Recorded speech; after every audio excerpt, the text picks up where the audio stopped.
Queridos, a graça e a paz. Hoje, aula 13, aula número 13, a última aula do nosso trimestre. Nesse trimestre estamos falando sobre o verdadeiro pentecostalismo e nessa aula hoje, aula número 13, o título da aula é Voltados os olhos para a bendita esperança. Esperança, quando a gente pensa nessa palavra, sempre associamos a algo bom, não é verdade? A gente tem sempre esperança de conseguir um emprego novo, de conseguir uma promoção, de que aquele relacionamento dê certo, de que vamos chegar a tempo no ponto de ônibus para pegar o ônibus. Ninguém nunca tem esperança de que vai perder o emprego, de que vai se adoentar, de que vai perder o ônibus no ponto de ônibus. A gente sempre tem algo, a esperança está sempre associada a algo positivo, a algo bom. E é assim que há de ser. E vamos falar sobre essa esperança. Que esperança, afinal de contas, é essa que temos reservada para nós? Antes de iniciarmos a nossa aula, vamos fazer uma oração? Senhor Deus, Pai amado, te damos graças, Senhor. O Senhor nos tem ajudado, o Senhor nos tem sustentado. O Senhor tem falado conosco por meio dos teus profetas nesses últimos dias, pelo teu Filho, pela tua palavra e também pelo teu Espírito Santo. Nos ensina, Senhor, a respeito dessa esperança, o que devemos esperar e como devemos esperar, Senhor. Nos ajuda, Senhor, a ter um ânimo forte, a não desistirmos, a sermos persistentes, assim como o Senhor tem sido persistente conosco a respeito da nossa salvação. Pedimos a Deus, nos ajuda, nos dá a graça para comunicar a tua palavra e comunicar, Senhor Deus, ao coração daquele que ouve e que assiste essa aula, comunicar, Senhor Deus, essa tua esperança que está reservada para nós. Te pedimos isso no nome de Jesus. Amém. Então vamos lá para o nosso texto áureo. O texto áureo está lá na carta do apóstolo Paulo a Tito, um de seus discípulos. E só para a informação, usaremos aqui a Nova Versão Internacional e quando for outra versão eu aviso. Diz lá Tito, capítulo 2, verso 13. Enquanto aguardamos a bendita esperança, a gloriosa manifestação de nosso grande Deus e Salvador, Jesus Cristo. Então, Paulo está falando aqui de uma bendita esperança que é aguardada por nós. A verdade prática vai nos dizer o seguinte: a nossa esperança é algo vívido e real. Não se baseia em utopia nem em imaginação humana, mas em fatos revelados na palavra de Deus e confirmados pela história. Então, queridos, nós vamos ver que a nossa esperança, essa esperança que nós temos, ela é viva. A esperança é viva. O pastor Laércio, há um tempo atrás, ele até fez uma pregação e ele falou a respeito de esperança. E aquele ditado, né, ele comentou, aquele ditado que diz que a esperança é a última que morre, ele não é verdadeiro. Porque a esperança não morre. A esperança não morre, a esperança vive. Glória a Deus por causa disso, que nós temos uma esperança. Agora, é uma esperança que se espera com fé. Porque nós temos certeza que ela vai se cumprir. Por quê? Porque foi Deus quem a prometeu. E Deus é fiel para cumprir aquilo que promete. Nós vamos ver isso hoje aqui. Nós vamos explorar bastante essa questão da fidelidade de Deus. A leitura bíblica, acompanhe comigo aí. Nós vamos falar do texto que está lá em Atos, você pode acompanhar pela tua Bíblia ou pela projeção, Atos, no capítulo 1, do verso 6 ao 11. E diz o seguinte: Então os que estavam reunidos lhe perguntaram: Senhor, é nesse tempo que vais restaurar o reino a Israel? Ele lhes respondeu: Não compete a você saber os tempos ou as datas que o Pai estabeleceu pela sua própria autoridade. Mas receberão poder quando o Espírito Santo descer sobre vocês, e serão minhas testemunhas em Jerusalém, em toda a Judéia e Samaria, e até os confins da terra. Tendo dito isso, foi elevado às alturas enquanto eles olhavam, e uma nuvem o encobriu da vista deles. E eles ficaram com os olhos fixos no céu enquanto ele subia. De repente surgiram diante deles 2 homens vestidos de branco, que lhes disseram: Galileus, por que vocês estão olhando para o céu? Este mesmo Jesus, que dentre vocês foi elevado aos céus, voltará da mesma forma como o viram subir. Esses dois varões eram anjos e que deram esse testemunho, que o Senhor Jesus, assim como subiu, também há de voltar. Essa é a nossa esperança, é a volta de Jesus à terra, para restaurar todas as coisas, estabelecer o plano definitivo de Deus aqui na terra. A introdução. Nós chamamos de segunda vinda de Cristo. Nós temos dois eventos que propriamente nós chamamos de segunda vinda de Cristo. Um deles é quando Jesus recebe a sua igreja. Quando há o arrebatamento, quando há primeiro, na verdade, a ressurreição dos santos e depois o arrebatamento daqueles santos que estão vivos. Essa é a primeira parte do arrebatamento. Ou melhor, é a primeira etapa, digamos assim, da segunda vinda de Jesus. A segunda vinda de Jesus também se refere ao período que antecede o milênio, quando Jesus vem após a tribulação e Jesus vem para reinar na terra por um milênio, quando Satanás então será preso por esse milênio e Jesus, a palavra diz que ele reinará com cetro de justiça. Então ele reinará com mão forte. Então, esses dois eventos, eles são chamados de segunda vinda de Cristo, de segunda vinda do Senhor. Alguns estudos dizem que existem mais referências da segunda vinda de Jesus na Bíblia do que a própria primeira vinda. A primeira vinda, o primeiro advento, qual que é? É o nascimento de Jesus. A segunda vinda é esse que acabamos de comentar, que é a volta de Jesus para reinar em glória. E há mais textos bíblicos de referência dando suporte, dando fundamento para essa segunda vinda do que até mesmo para a primeira vinda. Então a gente vai ver vários textos que falam, no Antigo Testamento fala muito mais a respeito do governo dele aqui na terra. E no Novo Testamento vai falar muito sobre o próprio ato de estar voltando. Então lá no Antigo Testamento, eu não vou ler esses textos, porque são muitos textos também, e aqui a gente vai ter muito texto aqui para discorrer. Mas vocês podem verificar lá no Antigo Testamento, Salmo 2, versos 6, 9, 11, 12, o Salmo 24, verso 1, o Salmo 72, versos 7, 8, 11, o Salmo 110, verso 1, verso 2, e aliás, esse eu vou ler, Salmo 110, 1 e 2, que vai estar escrito assim: O Senhor disse ao meu Senhor, senta-te à minha direita, até que eu faça dos teus inimigos um estrado para os teus pés. O Senhor estenderá o cetro de teu poder desde Sião, e dominará sobre os teus inimigos. Então vejam que é um governo com autoridade divina. Temos mais outros textos também. Vamos ver lá Jeremias 23, 5. O que diz Jeremias 23, 5? Diz o seguinte: Dias virão, declara o Senhor, em que levantarei para Davi um renovo justo, um rei que reinará com sabedoria e fará o que é justo e certo na terra. Temos também em Daniel 7, 13 e 14, que diz o seguinte: Em minha visão à noite, vi alguém semelhante a um filho de homem, vindo com as nuvens dos céus. Ele se aproximou do ancião e foi conduzido à sua presença. Ele recebeu autoridade, glória e o reino. Todos os povos, nações e homens de todas as línguas o adoraram.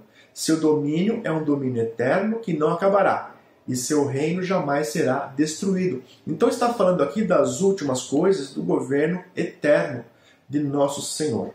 No Novo Testamento também vai ter vários textos.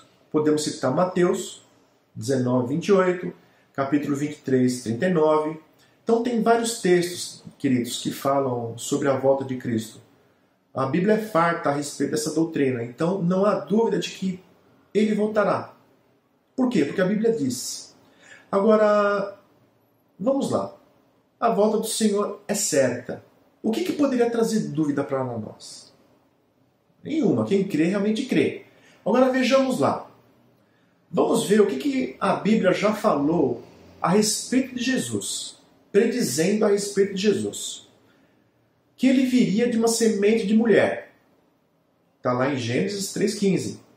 E foi cumprido isso, segundo Gálatas 4,4. Diz também que ele seria descendente de Abraão, Isaque e Jacó. Está lá em Gênesis 12,3. E foi cumprido conforme está dito lá em Lucas, capítulo 3, 33 e 34. Falou também, foi previsto que ele seria descendente de Judá. Está lá em Gênesis 49,10. Está cumprido lá em Mateus, capítulo 1, 2 e 3. Nasceria de uma virgem. Isaías disse isso no capítulo 7, verso 14. Foi cumprido isso, está atestado lá em Mateus, capítulo 1, verso 18. Nasceria em Belém de Judá. Miqueias previu isso, capítulo 5, verso 2. Foi cumprido isso, segundo Mateus, capítulo 2, verso 1 e 5. Nasceria da linhagem de Davi. Está lá escrito em Jeremias, capítulo 23, 5. Cumprido, conforme Mateus 2, 1. Ele fugiria para o Egito, previsto por Oséias, capítulo 11, 1. Mateus 1, 15, diz que isso aconteceu. As crianças de Belém seriam mortas. Jeremias 31, 15. Foi cumprido. Mateus 2, 17. Ele habitaria em Naftali, nos confins de Zebulon. Isaías 9, 1, 4. Cumprido. Mateus 4, 14 e 15. Ele seria atraído por um amigo. Salmo 41, 9. Cumprido. Judas, né? Todo mundo conhece a história. Mas está lá em Mateus 26, 14 e 16. Ele seria condenado por nossos pecados. Isaías 53, 8 a 11. Cumprido conforme 1 Coríntios 15, 3. Ele seria crucificado. Salmo 22, Salmo messiânico, Salmo 22, 1. Mateus 27, 33 a 35 diz que ele foi crucificado de fato. Diz ainda que ele ressuscitaria entre os mortos, conforme está lá em Salmo 16, verso 10. Ele ressuscitou? Sim. Mateus disse isso, capítulo 28, do verso 1 ao 5. Diz que ele retornaria ao céu. Salmo também, outro salmo, Salmo 24, versos 7 a 10. Em Atos 2, 9 a 11, nós sabemos que ele foi realmente ascendido ao céu. E ele seria sacerdote segundo a ordem de Melquisedeque. Está previsto lá no Salmo 110, verso 4. E é o que confirma Hebreus capítulo 5, versos 5 e 6, capítulo 6, verso 20, capítulo 7, versos 15 a 17. Então, queridos, vejam só quantas coisas de Jesus já ocorreram, que já foram previstas e já ocorreram. O que falta acontecer? Falta Jesus voltar. Vocês acham que essa última profecia iria falhar? Não vai falhar. Ela vai acontecer. Jesus vai voltar com poder e glória. Ele vai voltar. Em breve voltará. A vinda de Cristo. Existe uma unanimidade quanto à volta de Cristo. As igrejas cristãs, elas creem na volta de Cristo. Agora, não existe uma unanimidade como que isso há de acontecer. A Bíblia, conforme a linha teológica, ela faz com que as pessoas interpretem de algumas formas peculiares. Não particulares, peculiares. Vejam só o que acontece, né? Pegando um exemplo aqui, lembrem do nascimento de Jesus? Quando Jesus nasceu, vieram alguns magos do Oriente. Esses magos, eles tinham tido o quê? A revelação do nascimento de Jesus. Eles tinham a revelação do quê? Do tempo do nascimento de Jesus. Mas eles não tinham revelação do quê? Quanto ao local do nascimento. Eles seguiram a estrela até chegarem onde? Chegaram no palácio de Herodes, achando que Jesus, sendo o rei dos judeus, iria nascer no palácio. Chegando lá, quem tinha a revelação a respeito do local do nascimento de Jesus eram os escribas. Tá bem? Então, juntando o conhecimento, a revelação dos magos com a revelação dos escribas, os magos então conseguiram chegar no local onde Jesus nascera, onde Jesus estava, e assim saudar, louvar, glorificar, bendizer o nosso Senhor Jesus Cristo. Então, o que eu quero dizer com isso é que nós às vezes não temos toda a revelação. Nós procuramos ser diligentes ao máximo com o estudo da palavra e buscar da palavra tudo aquilo que ela nos apresenta. Mas podemos ser surpreendidos nos últimos dias aí. Por isso que nós devemos estar vigilantes. Quanto à volta, quem sabe quando volta Jesus? Ninguém sabe. Mateus capítulo 24. Vamos lá ver o que Mateus fala? Mateus 24, 36. O que Jesus diz? Diz assim: quanto ao dia e à hora, ninguém sabe, nem os anjos dos céus, nem o Filho, senão somente o Pai. Então Jesus já deixou claro aqui, ó. Ninguém sabe. Ninguém sabe. Não adianta vocês ficarem aí discutindo quando que vem. Ninguém sabe. Agora, é uma promessa. Isso aqui é muito lindo. É João, capítulo 14, verso 1 ao verso 3. Diz o seguinte, Jesus falando: não se perturbe o coração de vocês. Creiam em Deus, creiam também em mim. Na casa de meu Pai há muitos aposentos. Se não fosse assim, eu teria dito a vocês: vou preparar lugar para vocês. E quando eu for e preparar lugar, voltarei e os levarei para mim, para que vocês estejam onde eu estiver. Jesus falou: voltarei. Gente, se Jesus falou, ele vai fazer. Ele falou que vai voltar, ele vai voltar. As Escrituras são repletas nisso, já falamos, né? Então Jesus vai voltar. Muita gente não crê, infelizmente, mas ele vai voltar porque ele falou. Está escrito na Bíblia, ele falou. O dia se aproxima, né?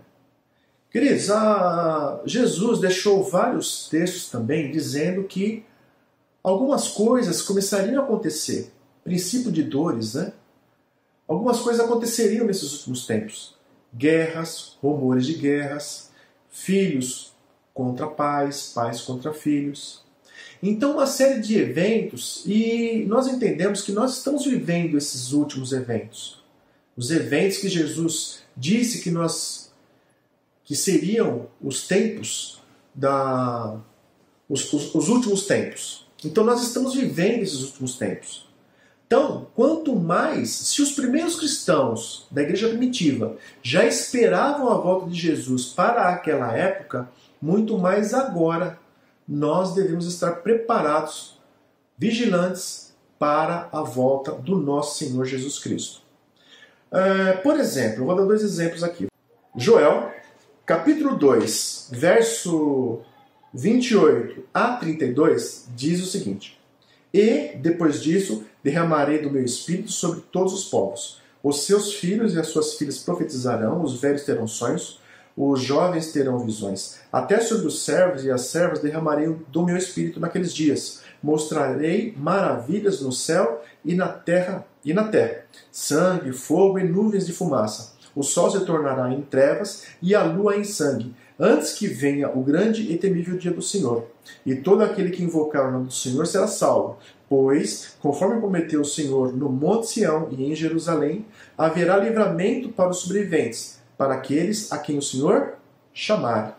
Então, nós vemos aqui que haveria o que nos últimos dias? Derramamento, um grande derramamento do Espírito Santo. Nós entendemos que nós estamos vivendo esses dias. E o outro sinal bem forte está lá.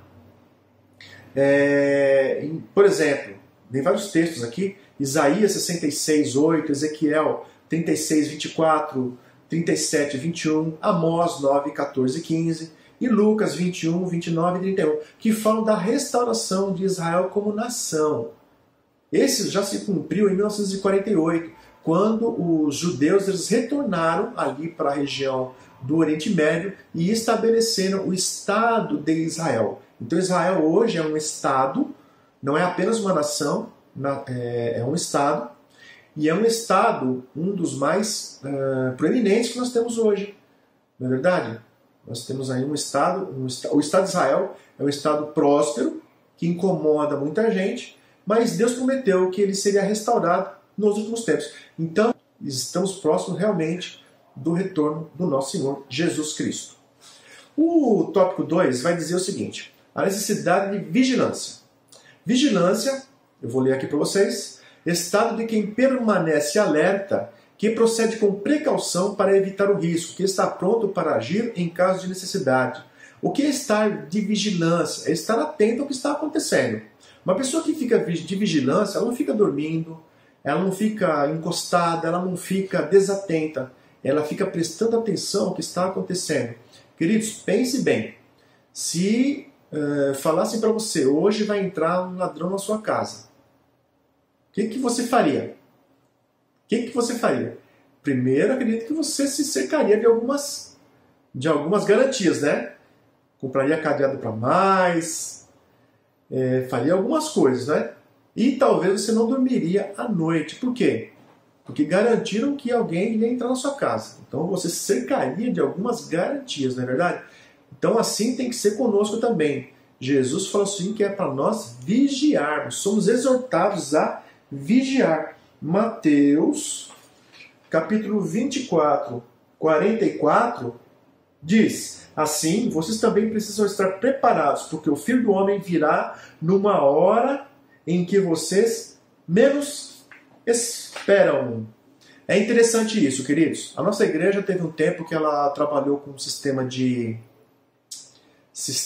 células, e nós, às quintas-feiras, né, nós tínhamos célula nas casas das pessoas. E havia uma célula na casa da pastora Tânia. Lembro muito bem disso. Sei lá, 2004, provavelmente, mas eu lembro bem do que aconteceu. E sempre nós tínhamos um tema, que todas as células falavam sobre aquele mesmo tema. E o tema daquela noite, daquela quinta noite, era sobre arrebatamento. Não sei se a pastora Tânia vai lembrar desse fato, mas me marcou muito aquilo lá. E nós estávamos falando sobre arrebatamento. Sobre justamente essa questão de que não se sabe a hora, de que podemos ser pegos de surpresa. E, queridos, sabe o que aconteceu? Simplesmente acabou a energia elétrica. Acabou a energia elétrica. Quando acabou a energia elétrica, eu falei, Senhor, o Senhor fala mesmo, hein? Gente, porque quem espera a energia elétrica acabar? Quem espera? Você já... alguma vez você ficou sabendo que, olha, dia tal, horário tal, vai acabar a energia elétrica? Não, gente, geralmente é pego de surpresa. Você está fazendo alguma coisa, você está tomando banho, a energia elétrica acaba. Você está assistindo televisão, a energia elétrica acaba. Você está usando o teu computador, a energia elétrica acaba. E aí? Você foi pego de surpresa. Vai ser assim nesse dia. Jesus vai voltar. Ninguém sabe a hora, ninguém sabe o dia. E vai voltar como num piscar de olhos. Como num piscar de olhos. Por isso nós precisamos estar vigilantes. Alarmes falsos. Meu Deus, alarmes falsos. A humanidade tem tentado descobrir quando que Jesus volta, descobrir a data do fim do mundo. Queridos, tem tantas vezes já que o homem marcou data para Jesus voltar ou para acabar o mundo. Começa lá no ano 1000. Quando estava próximo do ano 1000, as pessoas acharam que o ano 1000 era o ano final. As pessoas começaram a vender posses, a doar bens, começar a ir para os montes, para orar, para viver nos montes sozinha. O ano 1000 passou, tá bem? O mundo não acabou. Olha quanto prejuízo teve. As pessoas quando escreviam cartas, elas terminavam as cartas com palavras que faziam menção do fim do mundo. Então escrevia a carta e terminava ela assim, escrevia em latim. Mundus senescit, o mundo envelhece. Ruinis crescentibus, aumenta a desolução, né? Cresce a ruína. Ou então, apropinquante mundi termino, ou seja, o fim do mundo se aproxima. Então, queridos, Tempos difíceis, né? 16 de setembro de 1186. Previram também que o mundo ia acabar nessa data. Houve peregrinações para Jerusalém, o mundo não acabou. 20 de fevereiro, essa é terrível, 20 de fevereiro de 1524. Previram que ia acontecer um dilúvio, a Terra ia acabar num dilúvio. Sabe o que aconteceu? As pessoas começaram a construir arcas. Dizem que o rio Reno ficou cheio de arcas. No dia 20, as pessoas que não tinham arca, elas tentaram invadir as arcas daqueles que haviam construído. Gente morreu. Por coincidência, choveu nessas datas. Sabe? Imagine o estado das pessoas que estavam fora da arca. Como que estavam? Imagine o estado das pessoas que já tinham conseguido entrar na arca. Como que ficaram? E não aconteceu nada. A mesma coisa, venderam bens, venderam propriedades e nada. 13 de outubro de 1736 foi outra data. 23 de março de 1843. Aqui, propriamente, começa um movimento que a gente pode dizer, a partir de 1843, de um movimento de pessoas que tentam descobrir na própria Bíblia, com base nas profecias de Daniel, principalmente, a data em que o Senhor há de voltar. Então, 1843 foi uma data prevista por William Miller. Os seguidores de Miller foram chamados de milleristas, tá bem? Miller calculou com base em Daniel, no profeta Daniel, calculou para 1844, ele errou a data, aliás, ele errou a data de 43, ele refez os cálculos, entendeu que seria no ano seguinte também não aconteceu. O que Miller fez? Miller pediu perdão, falou, eu estou errado, me desculpem, me perdoem. Só que era tarde demais. Grupos já haviam adotado essa doutrina, digamos assim, e tentaram então, a partir daí, decifrar várias datas para a volta de Cristo. Datas, por exemplo, como 1845, 46, 47, 1850, 51, 52, 53, 54, 67, 1868, 1870, 1873, 75, 1878, 1914, 1915, 1918, 1925, 1942 e, por último, 1975.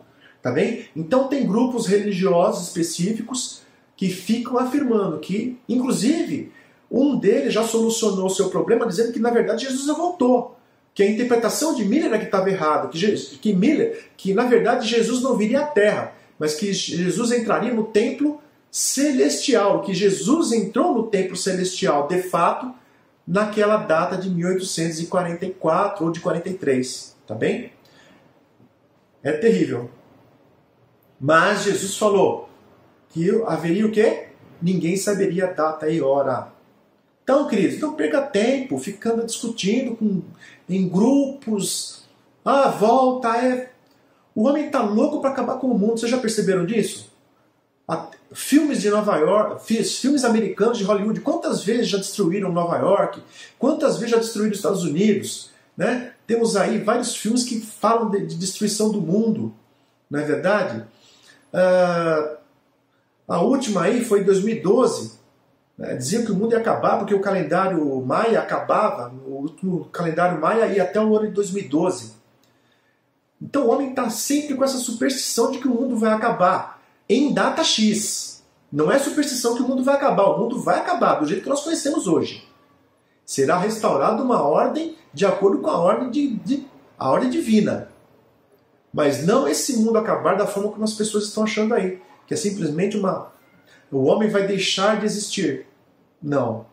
Tá bem, queridos? Nós estamos vivendo os últimos dias. Mas não vai ser da forma como as pessoas estão pensando aí. Tá? E o tópico 3 vai falar em vivendo com fidelidade. Porque ao final das contas, se Jesus fala assim, olha, vocês têm condições de saber os tempos, as estações, mas não o dia e a hora. Então, se nós temos uma árvore e nós sabemos que aquela árvore ela dá fruto em tal época, tá bem? A mesma forma, nós temos condições de agora definir ou de saber que nós estamos vivendo esses últimos dias. Então, o que que isso quer dizer para nós? Que nós, mais do que tudo, devemos ficar atentos, porque ele virá. A luz vai apagar, você não sabe que hora que vai apagar. Tá bem? Se você soubesse que vai desligar a energia elétrica às 21 horas, 12 minutos e 33 segundos, que horário que você vai tomar banho? Você vai tomar banho antes. E vai terminar o seu banho antes desse horário. Não é verdade? Agora você, quando não está vigiando, você vai ter de surpresa. É assim que nós vamos ser pegos de surpresa. Tá bem, queridos? Então não perca tempo tentando adivinhar dia e hora. Mas viva com a certeza de que o dia e a hora vão acontecer. Vai acontecer. A fidelidade de Deus. Deus é fiel. Deus é fiel. Fidelidade é uma qualidade de Deus. A palavra diz que Deus é fiel. 1 Coríntios 1,9. Vamos ver aqui. 1 Coríntios 1,9 diz o seguinte: Deus é fiel, o qual o chamou à comunhão com o seu Filho Jesus Cristo, nosso Senhor.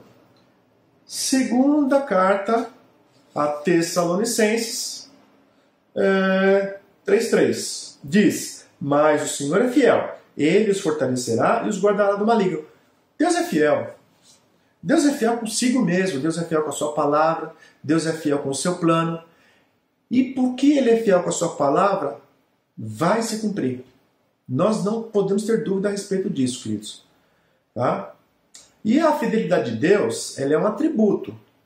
É um atributo que a gente chama de atributo tangível, comunicável. Ou seja, Deus tem, mas Ele permite que nós tenhamos também. Assim como o amor, santidade. Deus é santo, quer que nós sejamos santos. Deus é fiel, quer que nós sejamos fiéis também. Então, nós temos de ser fiéis a quê? Fiéis à palavra, fiéis ao Senhor. Porque, gente, a palavra diz que sem santidade ninguém verá Deus. Santidade tem tudo a ver com fidelidade. Não tem jeito de ser santo e não ser fiel. Então, para que nós possamos ver o Senhor, precisamos ser santos, precisamos ser fiéis. E a fidelidade é uma virtude cristã. É uma virtude cristã. Tá bem?